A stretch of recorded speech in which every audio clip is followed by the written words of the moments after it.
오늘은 어느 때까지니까라는 제목으로 말씀 나누겠습니다. 오늘 하루 종일 어제 밤부터 뉴스 보시면서 강원도에 일어난 큰 불의 소식을, 재난의 소식을 들으셨을 겁니다. 원인이 양강 지풍 또는 양간, 강간 이 두 가지가 다 있습니다. 양강 지풍은 양양과 강릉 사이에 부는 바람을 양강 지풍이라 그러고, 그다음에 양간 지풍은 양양과 간성 사이에 부는 바람을 양간 지풍이라고 얘기를 합니다. 이게 매년 봄이면 이 태풍이 부는 거예요. 그래서 지금 그림에서 보시는 것처럼 고기압 저기압 사이에 아주 그 강한 그 온도차가 생기면서, 그래서 거의 이게 태풍 수준의 바람이 붑니다. 초속 17m 이상이면 태풍인데, 어젯밤에 미시령에서는 초속 35m가 불었고, 강릉과 속초에서는 거의 25에서 30 사이에 그 태풍이 부른 거예요. 그 강한 태풍에 의해서 불씨가 사방에 번질 수밖에 없었습니다. 그러니까 초속 30m면 웬만한 낡은 집은 그냥 무너지거나 지붕이 날아가 버리는 그런 강한 태풍입니다. 그래서 아마 한국의 최근에 가장 사상 최대의 이 화재 재난이 일어날 수밖에 없었습니다. 이런 산불을 끌 수 있는 것은 헬기밖에 없습니다. 이게 조선 시대에도 양강 지풍, 양간 지풍 이 역사가 조선 시대에도 있어요. 1800년대에는 거의 그 수백 채, 거의 천 몇백 채의 집이 다 불타버릴 정도로 큰 피해를 입혔습니다. 헬리콥터로 인해 그 진화만이 워낙에 산에 불이 붙은 거기 때문에 헬리콥터 진화만이 가능한 거예요. 그런데 이게 벌써 초속 25m, 30m의 강풍이 부는 데다가 불길이 치솟아 올라가면 그 뜨거운 불길로 인해서 난류가 생깁니다. 그러니까 강풍과 난류가 겹치는 상황에서 헬리콥터 조종사들이 거기에 물을 갖다 뿌리는 거예요. 그래서 헬리콥터 조종사들은 거의 죽음을 각오하고 가서 진화에 참여한다고 했습니다. 그러니까 다른 방법이 없어서 그들은 죽음을 각오하고 소방대원들과 헬리콥터 조종사들이 진화를 해서 오늘 다 이제 속초는 진화가 끝났습니다. 우리가 시련 중에서 절망에 빠졌을 때 우리도 빠져나갈 길이 없어요. 길은 하나밖에 없습니다. 기도하는 일입니다. 기도 외에 우리가 빠져나갈 다른 길이 없는 거예요. 오늘 시편 13편의 역사적 배경은 아무도 알지 못합니다. 여러 신학자들이 다윗의 인생의 여러 이야기들을 끌어모았지만 제대로 이 13편 내용하고 일치시키지를 못하고 있습니다. 중요한 것은 다윗이 지금 하나님의 연단 가운데 어느 때까지니까 깊이 탄식을 하고 기도하고 있다는 거예요. 다윗은 이 오랜 절망 가운데 기도로 그 절망에서 벗어나서 하나님의 도우심을 구하고 있습니다. 크게 세 문단으로 나눕니다. 13장 1절 2절에서는 네 번이나 반복해서 어느 때까지니까, 1절에 어느 때까지니까, 어느 때까지 두 번, 3절에 2절에 세 번째, 네 번째, 네 번 반복되고 네 번 다윗이 큰 탄식을 하나님 앞에 드리고 있습니다. 13장 1절에 여호와여 어느 때까지니까 나를 영원히 잊으시나이까. 다윗의 그 절망이 얼마나 크고 그리고 그 시련이 얼마나 혹독했으면 그 극한 고통과 절망 가운데 다윗이 하나님 앞에 탄식하며 기도하기를 어느 때까지 나를 영원히 잊으시나이까. 근데 사랑하는 여러분, 하나님 우리를 잊으실 수 있나요? 하나님 절대로 우리를 잊으시지 않습니다. 그런데도 다윗이 얼마나 힘이 들었으면 하나님이 자기를 잊으신 것처럼 보였어요. 그것도 영원히 잊으신 것처럼 느껴질 정도로 다윗은 너무나 힘이 들었습니다. 그러나 하나님은 이사야 49장 14절에 16절까지 이렇게 약속해 주셨어요. 시온이 이르기를 여호와께서 나를 버리시며 주께서 나를 잊으셨다 하였거니와. 사람은 너무 마음이 약하고 그리고 의지가 약해서 우리는 시련이 조금만 더 오래되고 우리의 기도가 응답되지 않으면 즉각적으로 우리 마음에 똑같은 반응이 일어나요. 하나님이 나를 버리셨고 하나님이 나를 잊으셨다고 탄식합니다. 그러나 하나님은 어떤 분이십니까? 15절에 여인이 어찌 그 젖먹는 자식을 잊겠으며 자기 태에서 난 아들을 긍휼히 여기지 아니하겠느냐. 그들이 혹시 잊을지라도 나는 너를 잊지 아니할 것이라. 이게 하나님의 사랑입니다. 그래서 16절에 내가 너를 내 손바닥에 새겼고 너의 성벽이 항상 내 앞에 있느니라. 하나님은 결코 우리를 잊으신 분이 아니세요. 그러나 다윗은 너무나 힘이 들고 지치니까 하나님 왜 나를 잊으셨습니까? 두 번째, 어느 때까지는 주의 얼굴을 나에게서 어느 때까지 숨기시겠나이까? 하나님의 얼굴을 숨겼다는 건 뭐예요? 다윗에게는 오직 하나님의 진노와 하나님의 저주와 그리고 하나님의 그 무서운 분노가 그의 마음에 느껴질 뿐이었어요. 좌절과 절망이 가득했습니다. 그래서 어느 때까지 주의 얼굴을 내게서 숨기시겠나이까? 하나님이 이렇게 하시는 이유가 어디 있나요? 조지 허치슨 박사는 말하기를 예수님이 제자들이 바다에서 먼저 가라고 말씀하시고 바다에 갈릴리 바다에서 풍랑을 만났을 때 제자들이 힘을 다해 지칠 때까지 노를 젓도록 내버려 두셨다 그랬어요. 그러다가 밤 사경 새벽 동틀 무렵이 됐을 때 예수께서 무리를 걸어서 제자들에게 가시고 바람과 파도를 잠잠케 하셨다고 하셨습니다. 그러니까 제자들도 그 바람과 파도에서 벗어나려고 밤새 노를 저었지만 그러나 주님은 산에서 기도하시고 지켜보실 분이었어요. 잊어버리셔서 그랬나요? 뭐 드라마 보시다가 잊어버리셨나요? 아니면 일부러 그러셨나요? 아닙니다. 왜요? 제자들의 믿음을 훈련하시는 거예요. 그래서 밤새 노를 젓고 지친 제자들 하나님이 지켜보시다가 밤 사경이 돼서야 제자들에게 주님의 배에 오르시자마자 바람도 그치고 파도도 잠잠해질 수밖에 없었습니다.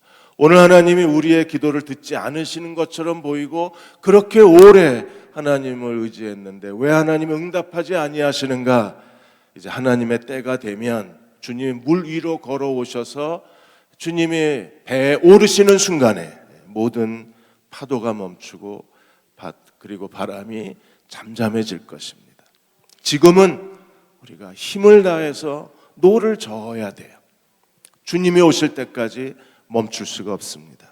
그러나 노를 젓다가 지쳐서 모든 게 다 끝나는 게 아니라 반드시 하나님이 그 얼굴을 드러내실 때 우리는 하나님의 구원을 경험할 수 있습니다. 2절에 나의 영혼이 번민하고 종일토록 마음에 근심하기를 어느 때까지 하리이까? 영혼이 번민한다는 단어의 뜻이 뭐예요? 할 수 있는 일을 다 해봤는데 해결되지 않았다는 것. 사람이 할 수 있는 일을 다 해봤습니다. 그런데 하나도 성취되지가 않았어요. 모든 일이 다 실패했습니다. 그걸 번민한다. 다윗은 나의 영혼이 번민하고 종일토록 마음에 근심하기를 어느 때까지 하리이까? 번민과 근심이 다윗의 영혼을 가득 채우고 다윗은 이제 빠져나갈 길이 없는 거예요. 앞으로도 갈 수도 없고 뒤로 도망갈 수도 없습니다. 사방이 막힌 그런 구덩이에 빠진 채 다윗은 깊은 한숨을 쉬어야만 했었습니다. 이번 주에는 월요일과 수요일에 목사님들하고 계속 회의가 있었습니다. 월요일 날 그래도 한국에서 10위권 안에 아니 상위권에 있는 그 교회 목사님들 대화하는 중에 어느 한 목사님이 정말 그만두고 싶은데 그만둘 수 없는 게 참 힘들다 그러셨어요. 그 말을 듣고 마음이 참 아팠습니다. 뭔가 교회를 비전을 가지고 교회에 하나님 나라를 구해야 할 목사님들이 어느 사이에 번민과 근심에 쌓여서 그만두고 싶다는 말들이 계속 반복해서 나오는 거예요. 그래서 우리가 참 무거운 마음으로 회의를 하고 또 우리가 앞으로 어떻게 이걸 극복해 나가야 할지를 같이 나누어야 했었습니다. 수요일 날도 40, 50대 젊은 목회자들하고 이제 미래에 대한 여러 가지 대화를 나누었는데 그분들도 마음 한쪽에 무거운 마음이 있는 거예요. 하나님에 대한 열정도 크며 동시에 열정 한쪽에는 번민과 근심이 있는 거예요. 다윗도 하나님 앞에 어느 때까지니까 하나님 앞에 한탄을 합니다. 그리고 내 원수가 나를 치며 자랑하기를 어느 때까지 하리이까. 다윗을 절망시키는 것은 하나님의 침묵이었어요. 하나님의 침묵보다 다윗을 더 번민하게 만든 것은 원수들이 다윗을 치고 다윗을 비웃고 원수들이 오히려 더 자랑하는 것에 대해서 더 견딜 수가 없었을 것입니다. 그래서 자랑한다는 건 무슨 뜻입니까? 그들이 하나님 앞에 교만하고 스스로 자긍한다는 거예요. 하나님이 이렇게 하실 이유가 어디 있나요? 사람은 내가 받은 연단이 이제 충분하다고 자꾸 착각을 합니다. 그러나 하나님은 아직도 너는 더 연단이 필요하다고 생각하시는 거예요. 나는 이제 충분하다고 생각을 하는데 하나님은 아직도 너는 더 연단이 필요하답니다. 그래서 하나님이 마치 우리를 잊어버리신 것 같고 또 우리에게 얼굴을 숨기시는 것처럼 보이지만 그래서 원수가 우리를 비난하고 우리를 비웃고 그리고 자랑하고 교만에 빠지지만 하나님이 우리를 내버려 두신 것이 아니라 하나님이 우리를 더 연단시키는 과정에 있다는 것. 그래서 하나님께 쓰임받는 사람들은 이런 깊은 탄식과 그리고 영적 우울의 기간을 거쳐가야만 그래야 우리가 하나님 앞에 믿음의 자리로 나아갈 수 있습니다. 미국의 남침내 총회장 J.D. 그리어 목사님이 최근에 칼럼을 하나 쓰셨습니다. 기독교인들이여 당신의 우울증은 사실이다. 그러나 하나님의 인도하심도 사실이다. 그래서 하나님의 인도하심을 따르는 하나님의 사람들에게 우울증의 시간이 거친다는 이야기를 칼럼에 쓰셨어요. 그리어 목사님은 영국의 남극 탐험 대장이었던 그 어니스트 셰클던 이야기를 그래서 쓰셨습니다. 셰클던이 탐험대원들을 이끌고 남극을 횡단했을 때 인듀어런스 호를 타고 남극 횡단을 하다가 배가 조난을 당합니다. 그래서 대원들을 이끌고 얼음으로 부셔진 배를 놔두고 그들이 구조받기 위해서 엘리펀트 섬을 횡단하는데 거기에 조난당한 지 643일 만에 그들이 1916년 8월 30일 날 구조를 받습니다.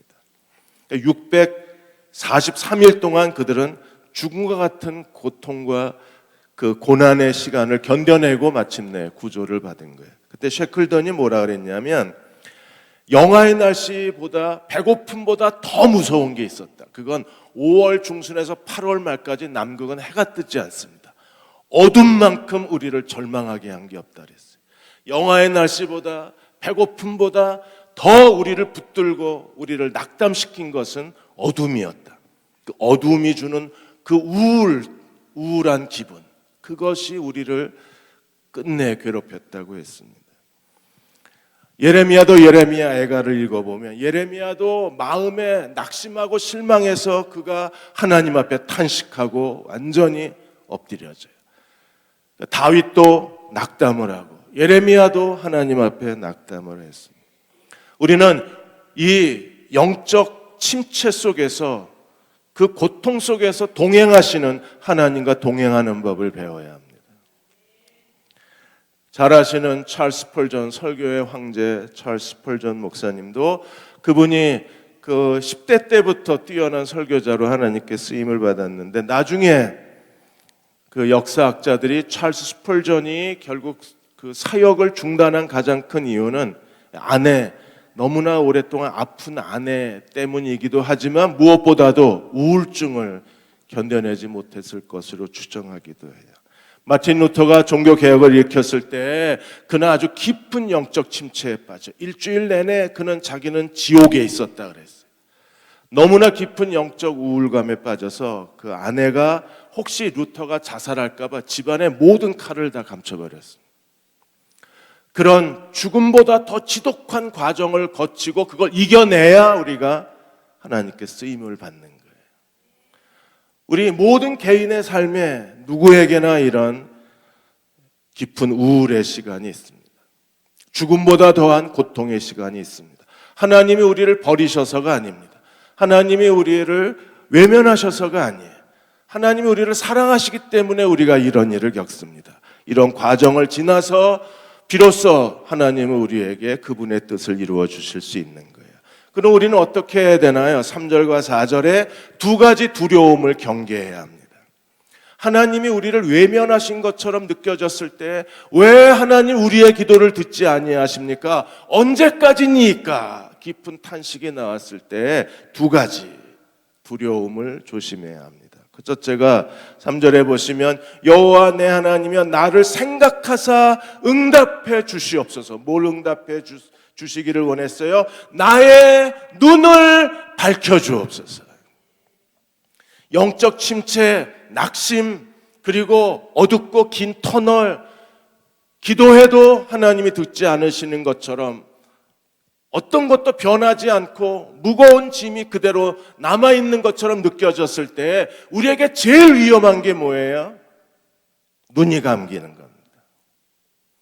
그래서 다윗은 하나님 앞에 내 기도에 응답하여 주옵소서. 두렵건대 첫 번째 그가 두려운 게 뭐예요? 사망의 잠을 잘까 합니다. 사망의 잠에 빠지면 하나님의 뜻을 분별 못합니다. 사망의 잠에 빠지면 기도하지 않습니다. 사망의 잠에 빠지면 하나님의 때가 되고 하나님이 문을 여셨는데도 하나님의 인도하심을 알아차리질 못합니다. 영적 침체보다 더 무서운 게 사망의 잠을 자버리는 것. 선지자 요나가 배를 타고 다시스로 도망가면서 그가 어떻게 했어요? 배 제일 깊은 곳에서 잠들어 버렸습니다. 풍랑이 일고 사람들이 살겠다고 배의 짐을 다 내던지고 그리고 살겠다고 아우성치는데 요나는요 잠자고 있었어요. 사망에 잠이 든 사람들은요 이제 더 이상 하나님께 기회가 없는 거예요. 하나님이 그에게 기회를 주셔도 기회를 보지 못합니다. 하나님이 길을 여셔도 길을 깨닫지 못합니다. 그때 믿음으로 하나님을 의지해야 되는데 하나님이 그를 위해서 무엇을 하고 계신지에 전혀 감각이 없어요. 그래서 제일 무서운 게 영적 잠을 자는 거예요. 잠을 자지 않으려면 우리는 어떻게 해야 합니까? 우리도 다윗처럼 기도해야 돼요. 주여 나를 생각하사 응답하시고 나의 눈을 밝혀주소서. 기도해야 돼요. 눈이 밝아야 잠을 안 자요. 잠을 안 자야 그래야 우리는 깨어 하나님의 때를 기다릴 수 있고 우리는 깨어 하나님이 어떻게 일하시는가를 바라볼 수 있어요. 제일 무서운 게 눈이 감기면 잠을 자고 잠을 자면 그런 하나님이 응답하셔도 전혀 알 수가 없는 거예요. 그래서 우리도 다윗처럼 기도해야 합니다. 주님 눈을 뜨게 해주십시오. 그리고 잠자지 않게 해주십시오. 토마스 카데이커 목사님이 이렇게 말했습니다. 사울이 블레셋 군대가 사울을 에워싸고 이스라엘과 전쟁을 했을 때 사무엘이 약속한 7일이 됐는데도 나타나지 않았어요. 그러자 사울이 어떻게 했습니까? 백성들은 흩어지고 사무엘은 나타나지 않으니까 사무엘상 13장에 보면 제사장 외에는 드릴 수 없는 제사를 사울이 드립니다. 사울이 제사를 끝냈을 때 사무엘이 와요. 왜 하나님이 사무엘이 지체하게 하신 이유가 어디 있었을까? 토머스 카테이더 목사는 말하기를 하나님은 사울을 테스트하셨다 그랬어요. 정말 사울을 테스트하신 게 맞습니다. 왜냐하면 하나님이 잠시 얼굴을 숨기시고 사무엘이 오기로 한 시간이 됐는데도 오지 않은 가장 큰 이유는 결국 사울을 테스트하신 거예요. 이 일로 인해서 사울이 버림을 받고 하나님이 사무엘상 13장 14절에 뭐라 그랬어요? 내가 이제 하나님 사무엘을 통해서 말씀하시기를 사울을 버리고 하나님 마음에 합한 사람을 지도자로 세우시겠다 그랬어요. 테스트였었어요. 오늘도 마찬가지입니다. 하나님은 우리의 기도에 더디 응답하시는 가장 큰 이유, 이제 하나님의 때가 된 것 같은데 하나님이 멈칫 응답이 되지 않는 것처럼 보일 때에 우리가 어떻게 행동하는가를 하나님이 보시는 거예요. 군대가 다 떠나가고 블레셋 군대가 코앞에 왔다고 할지라도 우리는 끝까지 하나님을 의지해야 합니다. 그러려면 눈이 열려져야 돼요. 잠을 자면 안 돼요. 그래야 우리가 실수하지 않을 수가 있는 거예요. 그리고 4절에 다시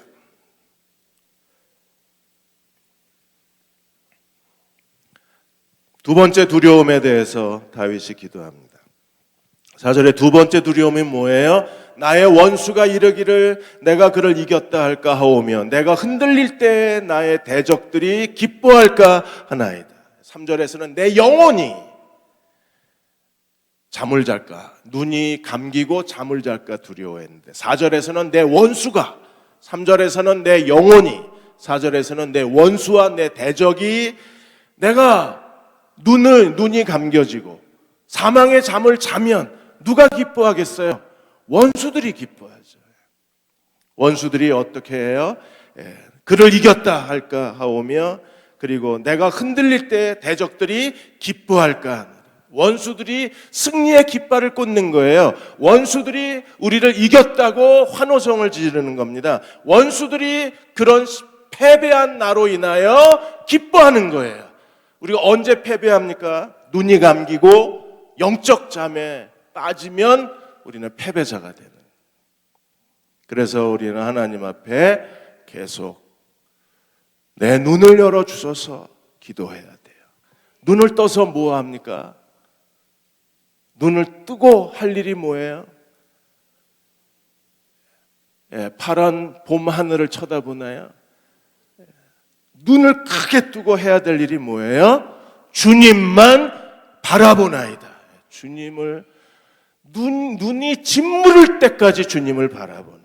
다윗이 그랬잖아요. 내 눈이 짓물러 터질 때까지 내가 하나님을 바라봤다. 근데 눈이 감기면 하나님 바라보지 못하잖아요. 사랑하는 여러분, 오늘 밤도 우리가 눈이 짓물러질 때까지 하나님을 바라보고 기도해야 돼요. 그렇지 않으면 원수가 승리의 깃발을 꽂고 나의 대적이 패배하고 무능해지고 무기력한 나를 보고 기뻐하게 될 거예요. 하나님이 우리를 기뻐하시는 종들이 되시기를 축원합니다. 사단이 우리를 보고 미소를 짓는 게 아니라 우리가 크게 흔들리면 누가 미소를 지어요? 사탄이 미소를 지어요. 우리는 하나님의 구원을 사모하는 종들이 되었으면 합니다. 안셀무스 목사님이 이런 말을 했습니다. 하나님이 즉시로 우리가 기도하자마자 즉시 주지 아니하시고 계속 지연시키시는 것은 우리로 하여금 끝까지 하나님 의지하는 법을 가르치시기 위함이라 그랬어요. 하나님은 오늘 우리가 기도해도 오늘 당장 응답해 주실 수 있어요. 그런데 왜 하나님이 이렇게 지연하시나요? 바쁘시나요? 게을러지셨나요? 아니면 남태평양 여행 가셨나요? 왜 우리의 기도에 하나님이 즉시 응답하지 않는 이유가 어디 있어요? 하나님을 끝까지 의지하는 것을 가르치시기 위함이라. 그래서 하나님이 우리에게 잠시 어둠의 시간이 있고 또 영적 침체, 답답한 시간들이 있고 이제 하나님의 때가 됐다는 생각이 들었는데도 여전히 하나님의 일이 지연되는 가장 큰 이유는 하나님께서 이 두려움, 경계심을 가지고 우리가 사망의 잠에 이르지 않고 마음의 눈이, 영적 눈이 떠져서 끝까지 하나님 의지하기를 소망하는 거예요. 그러므로 낙심하지 마십시오. 두려워할 필요도 없습니다. 그냥 오늘 우리가 해야 될 일은요, 하나님을 의지하는 것. 그리고 하나님을 의지하려면 마음의 눈이 열려져요. 사울이 눈이 감겼을 때에는 하나님의 교회를 진멸하고 예수 믿는 사람들을 다 잡아서 감옥에 가두고 그러다가 다메섹 언덕에서 눈이 떠졌을 때 그는요, 눈에 비늘 같은 것이 벗겨지고 비로소 눈이 열려지자 그는요, 자기가 핍박했던 예수를 그가 다메섹에서부터 그리스도를 증거하는 예수의 사도로 완전히 그의 인생이 바뀌어졌잖아요. 눈이 다시 열려져야 합니다. 하나님, 오늘 밤 우리의 눈이 열려지기를 소망합니다. 그래야 왜 하나님이 지금 이 상황에서 나에게 무엇을 원하시는지를 볼 수 있게 되고 우리가 하나님의 뜻을 알아야 끝까지 믿음으로 기다릴 수 있어요. 그리고 하나님의 그 영광이 우리 가운데 분명하게 드러나실 것입니다. 성장하는 교회 중에 하나 이룸교회가 있습니다. 이 이룸교회의 그 홈피에 가시면 기도응답 게시판이 있는데 그 기도응답 게시판에 오랜 기도응답이라는 한 자매가 기도응답에 간증을 하셨어요. 친정 오빠들의 구원을 위해서 오랫동안 기도했습니다. 5명의 오빠가 있는데 막내 오빠는 사회생활하면서 복음을 듣고 예수님을 믿고 구원받았지만 4명의 오빠는 아무리 복음을 전해도 듣지를 않는 거예요. 그러다가 둘째 오빠가 이 남자들도 여기 가슴에 암이 걸립니다. 그 암이 걸렸는데 암이 걸렸다는 얘기를 듣고 이 자매가 하나님이 이 일을 통해서 오빠들을 구원하실지 모르겠다.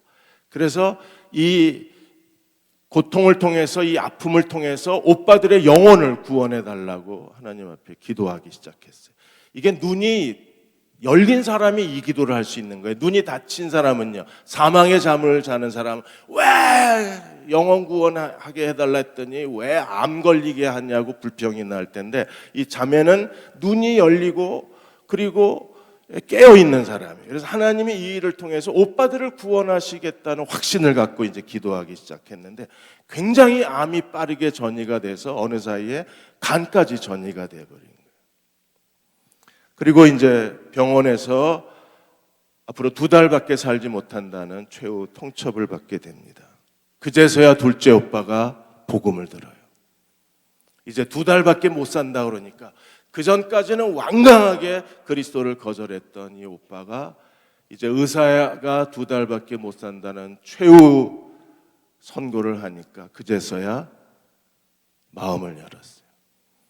그래서 2달 그 살아있는 동안에 매일 예수님으로 인하여 기뻐하고 예수님을 찬송하고 내가 주님을 만나고 죽게 된 것이 너무 감사하다고 그래서 하나님을 찬송하면서 하나님의 부르심을 받았어요. 그 장례식이 끝났는데 그 장례식에서 그 자기 둘째의 간증을 들은 큰오빠가 그러면 이제 나도 교회 나가겠다. 그래가지고 장례식 끝나고 큰오빠도 가족과 하고 같이 다 교회를 출석하게 됐어요. 이제 오빠 둘만 남았습니다. 하나님이 분명히 두 오빠도 구원해 주실 거라는 확신이 그 자매 마음에 있는 거예요. 하나님이 이렇게 하시는 이유가 어디 있나요? 하나님은 그냥 하루 만에 5명을 다 구원하실 수도 있지만 그러나 하나님이 이렇게 하신 이유가 어디 있어요? 우리로 하여금 끝까지 하나님을 의지하기를 기대하시는 거예요. 이렇게 됐을 때 5절과 6절에 우리는 2가지 은혜를 누릴 수 있습니다. 5절에 나는 오직 주의 사랑을 의지하여 싸우니 나의 마음에 주의 구원을 기뻐하리로다. 우리가 힘들고 지치고 그리고 주저앉고 싶을 때 누굴 의지해야 돼요? 하나님의 사랑을 의지해야 합니다. 사랑의 눈이 떠지면, 우리는 하나님이 우리를 사랑하신다는 사실을 기억할 수만 있으면 우리는 더 이상 좌절하거나 낙심하거나 주저앉거나 불평하거나 하나님께 등을 돌리지 않을 수 있어요. 그분이 어떻게 나를 사랑하시는가를 알면 하나님이 반드시 그 사랑대로 우리의 문제를 해결하시고 우리에게 하나님의 구원을 보여주시고 하나님의 권능을 드러내어 주시고 하나님의 영광이 되게 하실 것을 믿을 수 있어요. 어디에 눈을 떠야 합니까? 하나님의 사랑에 눈을 떠야 합니다. 하나님이 우리를 어떻게 구원하셨나요? 그리스도께서 자기의 목숨을 내어주시고 구원하신 사람들, 하나님의 독생자를 십자가에 매달 그 수치스러운 죽음을 통해서 그 큰 사랑으로 우리를 구원하신 사람입니다. 핏값을 주고 우리를 사신 사람이 우리들입니다. 그러므로 하나님은 오늘 우리와 함께 하시고, 잠시 우리가 시련과 어려움이 있지만 그 사랑을 의지하고 끝까지 하나님을 의지하면 하나님의 구원을 우리에게 보여주실 것입니다. 그리고 6절에 내가 여호와를 찬송하리니 이는 주께서 내게 은덕을 베풀어 주심이, 은덕이 뭐예요? 하나님이 선한 일을 계속해서 베풀어 주심이로다. 하나님 우리를 사랑하시기 때문에 우리를 구원에 이르게 해 주실 것입니다. 우리를 사랑하시기 때문에 우리로 하여금 하나님을 찬송하는 백성으로 만들어 주실 것입니다. 우리의 번민과 우리의 근심이 결국 뭘로 바뀌어요? 여호와를 향한 찬송으로 바꾸어 내실 수 있는 하나님이십니다. 그리고 하나님이 우리에게 은덕을 계속해서 베풀어 주실 거예요. 그러므로 기도해야 합니다. 윌리엄 거널은 이렇게 말했습니다. 기도는 은혜의 운동장이라 그래요. 우리가 육체의 운동을 통해서 몸의 건강을 유지하는 것처럼 기도하는 사람이 믿음의 운동을 통해서 그의 영혼의 모든 찌꺼기가 다 제거가 되고, 그리고 영혼을 항상 새롭게 하고 영혼의 심장에 강한 피가 흐르게 하는 사람들은 기도하는 사람들이라 그랬어요. 우리도 다윗처럼 번민과 근심으로 시작해서 하나님의 사랑을 의지하고 다시 회복되어져야 돼요. 사람인지라 우리는 계속 좌절하고 사람인지라 우리는 계속 낙심할 수밖에 없습니다. 그러나 다시 하나님 사랑을 의지하고 하나님 앞에 마음의 눈이 열리고 깨어 정신을 차리고 하나님 앞에 기도했을 때 하나님은 우리에게 구원을 베풀어 주시고 하나님을 찬송하게 만들어 주시고 그리고 우리에게 계속 선한 일을 베풀어 주실 것입니다.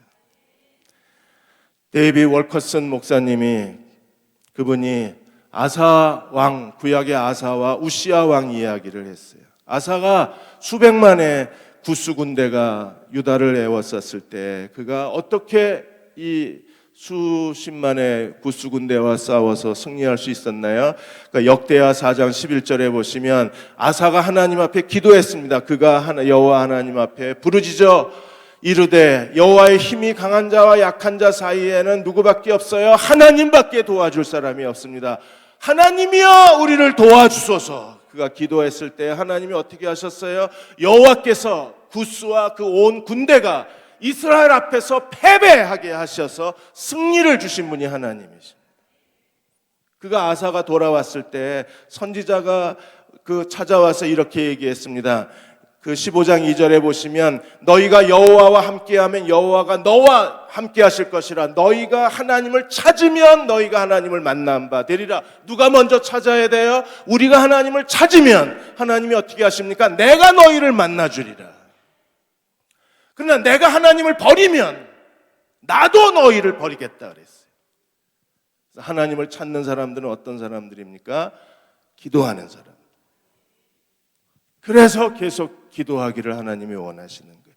우시아 왕도 마찬가지입니다. 우시아 왕에 대해서 그 기록에 대해서 하나님이 어떻게 하셨어요? 역대하 26장 5절에 보시면 그가 묵시를 밝게 하는 스가랴 사는 날 동안에 하나님을 찾았고, 하나님을 찾았을 때 하나님이 우시아를 어떻게 하셨습니까? 하나님이 우시아를 하나님을 찾는 동안에 형통하게 하셨더라고요. 그래서 우리의 예배, 설교, 기도회, 우리의 모임은요, 하나님을 찾는 예배가 되어야 하고 하나님을 찾도록 이끌어주는 기도여야 하고, 우리의 찬양, 정말 살아있는 찬양은요, 우리로 하여금 하나님을 간절히 찾게 만드는 찬양이어야 돼요. 그렇게 우리가 하나님을 찾으면 하나님이 우리에게 무엇을 약속해 주셨습니까? 내가 너희를 형통하게 하여 주리라. 하나님의 기도를 응답해 주실 것입니다. 오늘 금요 기도회가 우리의 기도의 골방이 되었으면 합니다. 그래서 은밀하게 하나님과 깊이 교제하는 시간이 되고 깊이 기도하는 시간이 되셔서 하나님이 구원해 주시고 찬송하게 해 주시고, 우리가 탄식한 그 시간만큼 하나님을 기뻐하고 찬송하게 하여 주시고, 우리가 근심했던 그 시간만큼 하나님이 우리에게 은덕을 베풀어 주시는, 은혜를 베풀어 주시는, 선한 일을 베풀어 주시는 저와 여러분이 되시기를 주의 이름으로 축원합니다. 기도하겠습니다.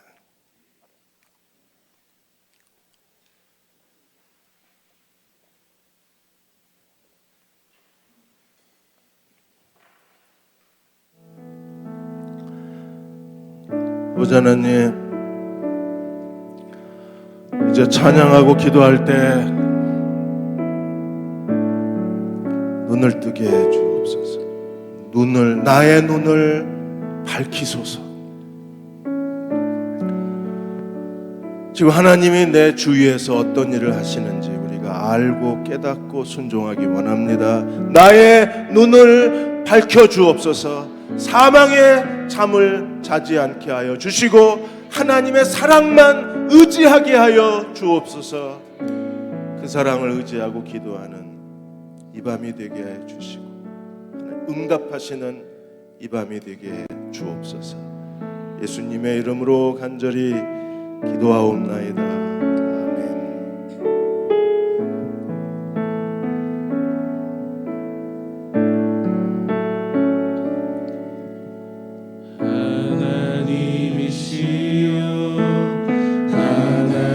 하나님이시여 주는 나의 하나님이시로다.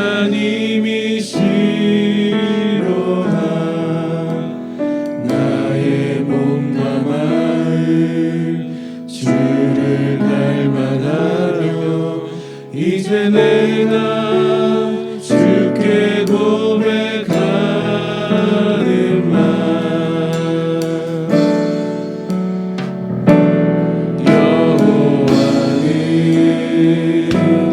나의 힘이요 여호와는 나의 구원이시니 내가 누구를 두려워하리요.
고난함으로 내 입술이 여호와를 찬양하리 내 평생에 주를 찬양하며 주의 이름으로 내 손 들리라. 오늘은 제일 먼저 교회를 위해서 기도하겠습니다. 다윗은 하나님 나를 굽여 살펴 주옵소서, 내게 응답하여 주옵소서. 주 나의 하나님, 내가 죽음의 잠에 빠지지 않도록 나의 두 눈에 불을 밝혀 주옵소서. 교회는 하나님의 핏값 주고 사신 주님의 공동체입니다. 하나님, 대흥 침례교회를 주의 손에 의탁합니다. 하나님, 대흥교회가 벌써 70주년이 되었습니다. 70주년 동안 함께 하신 하나님, 대흥교회가 여전히 진리의 기둥과 터가 되게 하여 주시고 그리스도의 지상명령에 순종하는 교회가 되게 하여 주시며 그리스도의 대계명에 순종하는 교회가 되게 하여 주시고 무엇보다도 젊은이들과 다음 세대를 위하여 그들의 새로운 공동체의 문을 열어주는 그런 하나님의 교회가 되고 싶기 원합니다. 하나님, 그런 교회로 저희를 기름 부어 주옵소서. 하나님, 우리를 완전히 변화시켜 주시고 새로운 교회 시대가 이제 열리게 하여 주시기 원합니다. 하나님, 목사님으로부터 모든 주일학교 어린아이들까지 하나님 그리스도 안에서 하나의 공동체가 되게 하여 주시고 성령 안에서 하나가 되게 하여 주시고 하나님 앞에 무릎 꿇게 하여 주시고 하나님 앞에 다시 헌신을 다짐할 수 있는 대흥교회가 되게 해주시고 한국교회가 되게 하여 주옵소서. 교회를 회복시켜 주시기 원합니다. 깊은 잠에 빠진 교회를 깨게 하여 주옵소서. 마음의 눈을 열어 하나님 그 눈에 주님의 성령의 불꽃이 일어나게 하여 주옵소서. 하나님의 눈 시선을 갖게 하여 주시고 하나님이 무엇을 원하는지 알고 순종하게 하여 주옵소서. 우리 다 같이 간절히 주의 이름을 부르고 통성으로 기도하겠습니다. 주여, 하나님, 우리의 기도를 주의 인자가 생명보다 나음으로 내 입술이 여호와를 찬양하리 내 평생에 주를 찬양하며 주의 이름으로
여호와는 나의 구원이시니 내가 누구를 두려워하리요. 여호와는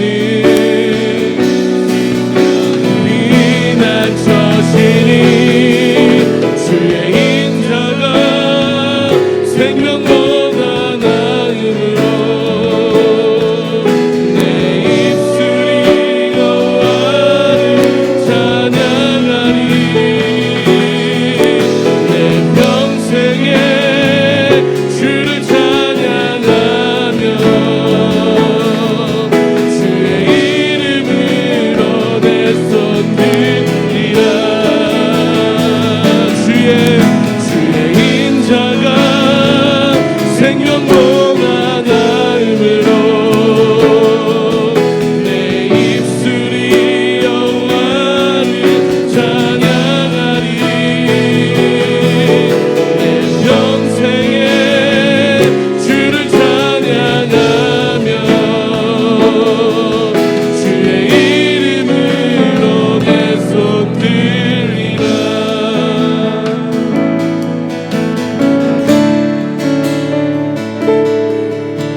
나는 주의 한결같은 사랑을 의지합니다. 주께서 구원하여 주실 그때 나의 마음이 기쁨이 넘칠 것입니다. 하나님 구원하여 주옵소서. 주님의 사랑을 의지합니다. 우리의 마음이 기쁨이 넘치게 하여 주옵소서. 이 시간 치유받기 원하고 또 간절한 기도 제목이 있으신 분들은 그 자리에서 일어서시거나 가운데 통로로 나와주시면 우리가 함께 여러분 한 사람 한 사람을 위해서 기도하고, 목사님, 전도사님, 장로님들은 여러분을 위해 손을 얹고 주의 이름으로 안수하여 기도할 것입니다. 그때 하나님께서 내 이름을 경외하는 너희에게 공의로운 해가 떠올라서 치료하는 광선을 비추리니 너희가 나가서 외양간에서 나온 송아지같이 뛰리로다. 하나님 그렇게 해주시기 원합니다. 우리가 안수하고 중보기도할 때 하나님 치료하는 광선을 비추어 주셔서 하나님 치유하여 주시고 외양간에서 뛰노는 송아지처럼 하나님 앞에 뛰놀게 하여 주옵소서. 하나님을 찬송하게 하여 주옵소서. 주님의 한결같은 사랑을 의지합니다. 하나님 우리를 구원하여 주사 우리 마음이 기쁘게 해주시기 원합니다. 자리에 앉아서 기도하시는 분들은 한 번 더 기도할 때 하나님 나의 두 눈을 밝혀주시기 원합니다. 대흥교회 젊은이들의 두 눈을 밝게 하여 주옵소서. 대흥교회 모든 성도들의 두 눈을 밝게 하여 주셔서 하나님 뜻을 분별하게 하여 주시고 주님과 깊이 동행하게 하여 주시고 믿음으로 사는 주의 백성 되게 하여 주옵소서. 치료하는 광선을 비추어 주옵소서. 우리의 두 눈을 밝히 뜨게 하여 주옵소서. 우리 다시 한번 다 같이 통성으로 기도하겠습니다. 주여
마지막 기도를 드리겠습니다. 하나님, 우리 가정을 축복하여 주셔서 하나님이 우리 가정을 위하여 준비해 놓으신 유업을 받는 가정이 되게 하여 주옵소서.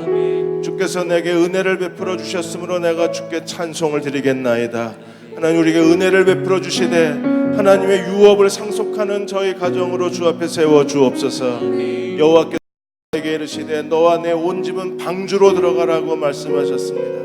하나님, 우리도 노아 가족처럼 너와 내 온 집은 방주로 들어가라. 이 세대에서 내가 내 앞에 내 의로움을 보았음이라. 하나님 앞에 의로운 가정이 되게 하여 주옵소서. 하나님의 이스라엘 모든 지파 가정마다 그 땅의 기업을 받을 것이라. 적과 끓이 흐르는 땅을 너에게 주어 유업을 삼게 하리라 약속해 주셨습니다. 하나님, 우리 가정에 하나님이 약속하신 유업의 땅이 있습니다. 하나님의 유업이 있습니다. 하나님으로부터 그 유업을 상속받는 믿음의 가정 되게 하여 주옵소서. 의로운 가정이 되게 하여 주옵소서. 노아의 방주에 들어갈 만한 영적 자격이 있는 가정이 되게 하여 주시고 우리가 끝까지 하나님을 의지하고 기도하는 가정이 되게 하여 주옵소서. 주여, 저희 가정을 축복하여 주시되 하나님의 유업을 잇는 가정이 되게 해 주옵소서. 우리 다 같이 간절히 통성으로 기도하겠습니다. 주여, 하나님의 유업을 상속하는 가정이 되게 하여 주옵소서. 나를 지켜주시네.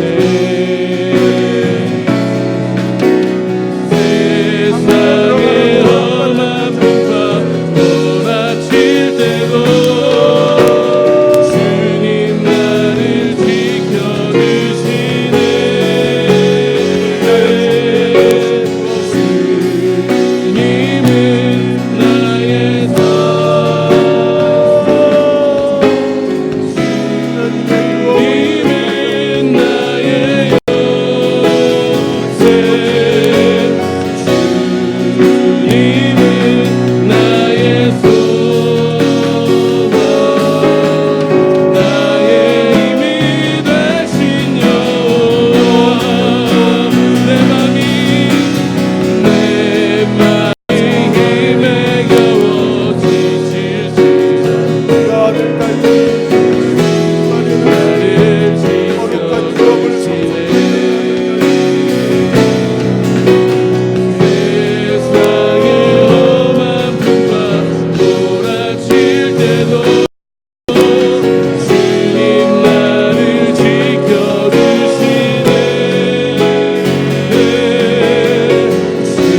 아무것도 두려워 말라.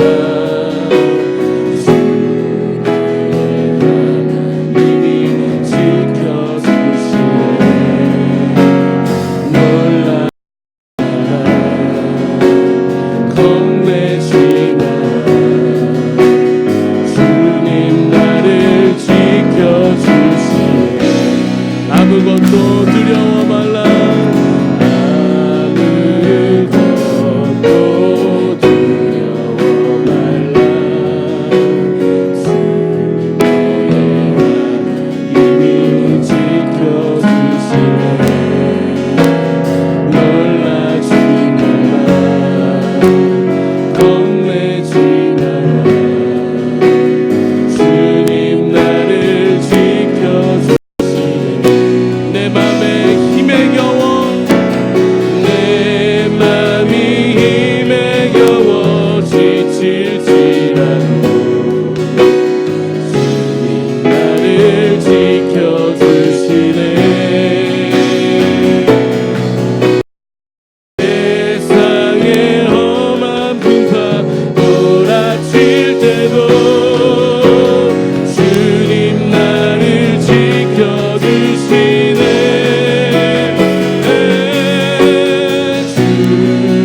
주님은 나의 산성, 주님은 나의 요새,